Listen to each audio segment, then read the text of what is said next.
Hello everyone, welcome to Learn with Yasmin. আজি ভিডিওত আমি চাম ক্লাস 11 বায়োলজিৰ চেপ্টাৰ 7 প্ৰাণীৰ গাঠনিক সংগঠন।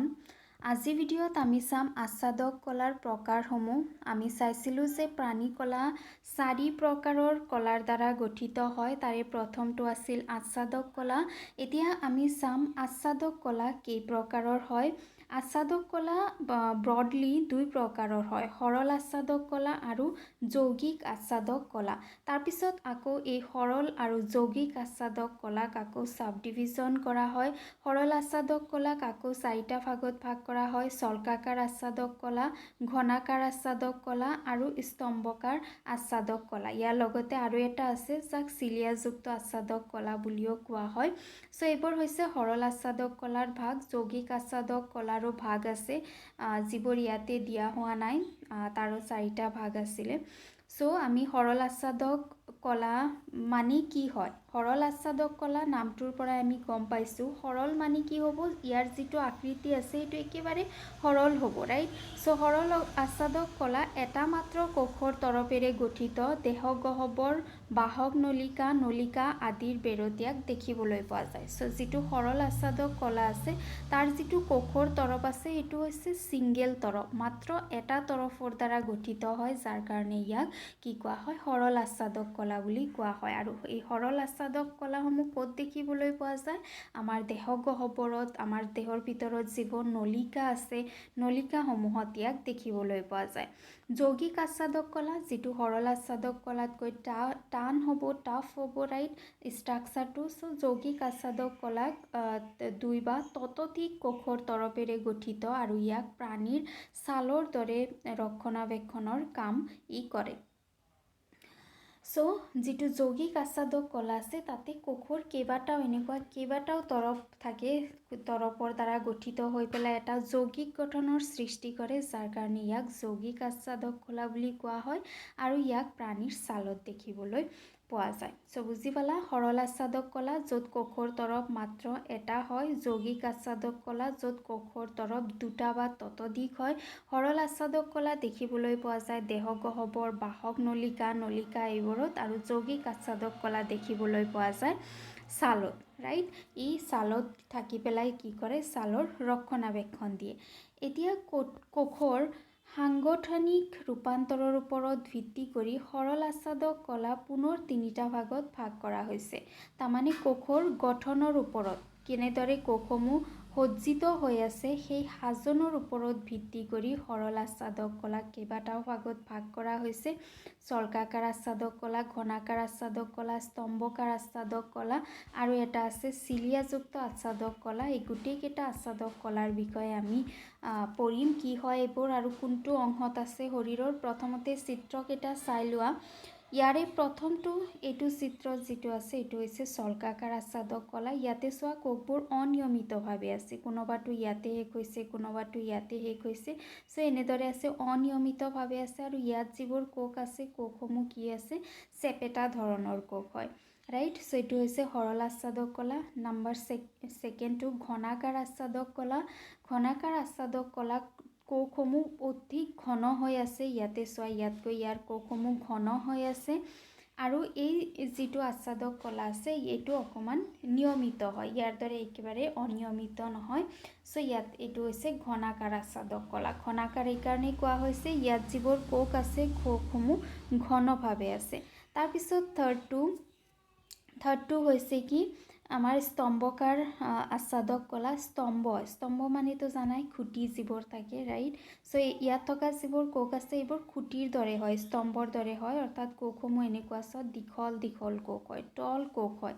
এইও ঘনকাৰ কোষৰ দ্বাৰা ঘন হিচাপে আছে, জাষ্ট কোষৰ যি আকাৰ আছে সেয়া কি হয়?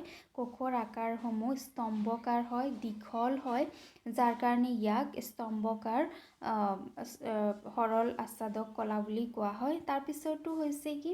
চিলিয়াযুক্ত স্তম্ভকাৰ আচ্ছাদক কলা। এইটো জাষ্ট স্তম্ভকাৰ আচ্ছাদক কলাৰ ওপৰত যদি চিলিয়া থাকে, এইবোৰ হৈছে একোটা স্তম্ভ, আৰু ইয়াৰ ওপৰত কি আছে? চিলিয়া আছে। এয়া চোৱা চিলিয়া, চুলি সদৃশ এইবোৰ যে আছে এইবোৰৰ নাম হৈছে কি? চিলিয়া। সো স্তম্ভৰ ওপৰত যদি এনেকুৱা চিলিয়া থাকে তেতিয়াহ'লে তাক কি কোৱা হয়? চিলিয়াযুক্ত আচ্ছাদক কলা বুলি কোৱা হয়। সো এতিয়া এই চিত্ৰকেইটা মনত ৰাখিবা। এতিয়া আমি ইহঁতৰ বিষয়ে জানিম কি হয়। প্ৰথমতে আমি চাম যিটো আমাৰ চলকাকাৰ আচ্ছাদক কলা আছিল প্ৰথমটো, ৰাইট। চলকাকাৰ আচ্ছাদক কলা কি হয়? চলকাকাৰ আচ্ছাদক কলা অনিয়মিত পৰিধিযুক্ত চেপেটা কোষৰ এটা পাতল তৰপেৰে গঠিত হয়। আমি চিত্ৰত দেখিবলৈ পাইছিলোঁ চলকাকাৰ আচ্ছাদক কলাত যিবোৰ কোষ থাকে সেইসমূহ ফ্লেট কোষ হয়, ৰাইট। ফ্লেট চেপেটা ধৰণৰ কোষ হয় আৰু পাতল কোষৰ তৰপেৰে ই গঠিত হয়। আৰু ইয়াৰ যিটো কোষ কেন্দ্ৰ থাকে, কোষৰ ভিতৰৰ যিটো কোষ কেন্দ্ৰ থাকে, কোষ কেন্দ্ৰটোও চেপেটা ধৰণৰ হয়। ইয়াক ক'ত দেখিবলৈ পোৱা যায়? চলকাকাৰ আচ্ছাদক কলা ৰক্তবাহী নলিকা, হাওঁফাওঁৰ বায়ুমনাৰ বেৰত ইয়াক দেখিবলৈ পোৱা যায়। আৰু এই বেৰবোৰ বেপন প্ৰক্ৰিয়া সাধন কৰিবলৈ পৰিসীমা বেৰ হিচাপে কাম কৰে। বেপন প্ৰক্ৰিয়া মানে কি? কিবা এটা বস্তু পাৰ হৈ যোৱা যি প্ৰক্ৰিয়া আছে, তাৰমানে ইয়াতে চোৱা হাওঁফাওঁৰ বায়ুমনাৰ মাজেৰে বায়ু পাৰ হৈ যায়, তাৰপিছত ৰক্তবাহী নলিকাৰে তেজ পাৰ হৈ যায়, ৰাইট। সো এই যিবোৰ বেপন প্ৰক্ৰিয়া আছে সেই বেপন প্ৰক্ৰিয়াসমূহ কৰে, সেইকাৰণে এইবোৰ পাতল হয়, পাতল কোষৰ দ্বাৰা গঠিত হয়, যাতে বেপন হ'ব পাৰে, যিকোনো পদাৰ্থ যাতে সহজে ইয়াৰ পৰা পাৰ হৈ যাব পাৰে। সো ইয়াক খাদ্যনলীতো দেখিবলৈ পোৱা যায়। তাৰপিছত ইয়াৰ যিটো চলকাকাৰ আচ্ছাদক কলা আছে, চলকাকাৰ আচ্ছাদক কলাৰ কাম কি? ই কিছু পৰিমাণে প্ৰটেকশ্যনত সহায় কৰে, ৰক্ষণাবেক্ষণ দিয়ে আৰু ইয়াৰ মাজেৰে বস্তু পাৰ হৈ যাব পাৰে। বেপন প্ৰক্ৰিয়া, ৰক্ষণাবেক্ষণ আৰু বেপন প্ৰক্ৰিয়াত সহায় কৰে। তাৰপিছত আমাৰ নেক্সটটো হৈছে ঘনাকাৰ আচ্ছাদক কলা। ঘনাকাৰ আচ্ছাদক কলাত যিবোৰ কোষ থাকে, কোষবোৰ ঘন হিচাপে থাকে আৰু ইয়াতো কোষৰ তৰপ এটাই থাকে, যিহেতু এইবোৰো সৰল আচ্ছাদক কলা হয়। আৰু ইয়াক দেখিবলৈ পোৱা যায় গ্ৰহন্তনলিকা, বৃক্কৰ, নেফ্ৰনৰ অগ্ৰভাগত, নলীৰ আভ্যন্তৰণত ইয়াক দেখিবলৈ পোৱা যায়। ইয়াক বৃক্কৰ লগতে ইয়াক লালতি গ্ৰহন্তীতো ইয়াক দেখিবলৈ পোৱা যায়। ইয়াৰ কাম হৈছে নিঃসৰণ আৰু শোষণ। এতিয়া বৃক্কৰ কাম কি? বৃক্কই যিবোৰ অলাগতিয়াল পদাৰ্থ থাকে সেইবোৰ ৰেপিডলি শোষণ কৰে আৰু সেইবোৰক কি কৰি দিয়ে? দেহৰ বাহিৰত নিঃসৰণ কৰি দিয়ে। সো ইয়াৰ কাম হৈছে কি? নিঃসৰণ কৰা আৰু শোষণ কৰা। বৃক্কৰ নেফ্ৰনৰ অগ্ৰভাগৰ নলীত থকা আচ্ছাদক কলাত মাইক্ৰভিলাই থাকে। সো মাইক্ৰভিলাই, যিবোৰ ভিলাই মানে হৈছে চিলিয়াৰ দৰে কিছুমান আকৃতি থাকে।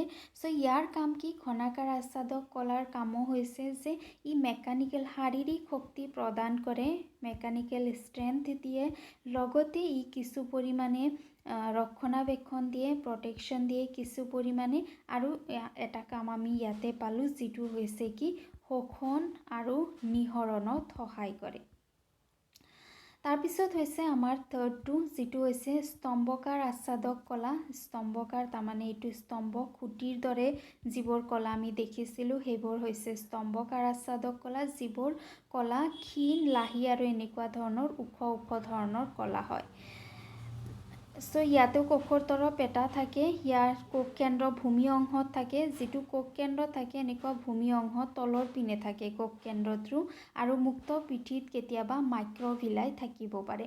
ইয়াক দেখিবলৈ পোৱা যায় পাকস্থলী, অন্ত্ৰবেৰ এনে কোষেৰে গঠিত আৰু ইহঁতে নিঃসৰণ আৰু শোষণ কাৰ্যত সহায় কৰে। সো পাকস্থলীতো কি হয়? খাদ্যবস্তুসমূহৰ শোষণ হয়, অন্ত্ৰত খাদ্যবস্তুৰ যি পুষ্টি থাকে পুষ্টিসমূহ শোষণ হয়। সো ইয়াৰ কাম হৈছে শোষণ কৰোৱা। ইয়াৰ লগতে ই আগৰ যি দুটা আমাৰ কলা আছিল চলকাকাৰ আৰু ঘনাকাৰ, তাৰ তুলনাত ই বেছিকৈ প্ৰটেকশ্যন দিয়ে, কাৰণ ইয়াৰ যিটো ব্যাসাৰ্ধ হয়, পৰিধি হয়, এইটো বাঢ়ি যায়, ই এনেকুৱা আকাৰৰ হয়, বাকীবোৰ এনেকুৱা আকাৰৰ হয়, গতিকে প্ৰটেকশ্যনো ই কিছু পৰিমাণে বেছিকৈ দিব পাৰে। সো এইখিনি হৈ গ'ল এই তিনিটা। এতিয়া হৈছে চিলিয়াযুক্ত আচ্ছাদক কলা কি হয়? চিলিয়াযুক্ত স্তম্ভকাৰ আচ্ছাদক কলা কি হয়?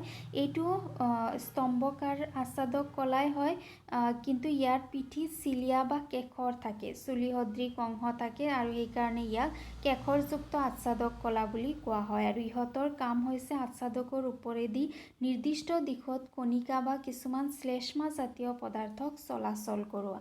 সো এই যিবোৰ চুলিসদৃশ অংশ থাকে এইবোৰে ইয়াৰ ওপৰেদি শ্লেষ্মা জাতীয় আঠা জাতীয় পদাৰ্থ কিছুমান বা কণিকা জাতীয় পদাৰ্থ কিছুমানক কি পৰিবহন কৰাব পাৰে। এইবোৰ সাধাৰণতে নাসাৰন্ধ্ৰত থাকে। আমাৰ নাকত যি চিলিয়া সদৃশ অংশ থাকে চুলিৰ দৰে সেইবোৰ থাকে, য'ত আমাৰ নাকত যি শ্লেষ্মা নিঃসৰণ হয় যিবোৰে ধূলি মাকতি এইবোৰক ধৰি ৰাখে। সেই শ্লেষ্মাসমূহক লৰচৰ কৰাই চলাচল কৰাই ই শ্বাসনলীত থাকে। আমাৰ যিটো উশাহ নিশাহ লোৱা যিটো নলী আছে সেইটোৰ মাজেৰে বায়ু চলাচল কৰাত সহায় কৰে। ই ফেলপিয়ান নলিকাত দেখিবলৈ পোৱা যায়। ফেলপিয়ান নলিকাৰ ফোপোলা অংগৰ অন্তঃপৃষ্ঠত এইবোৰক দেখিবলৈ পোৱা যায়।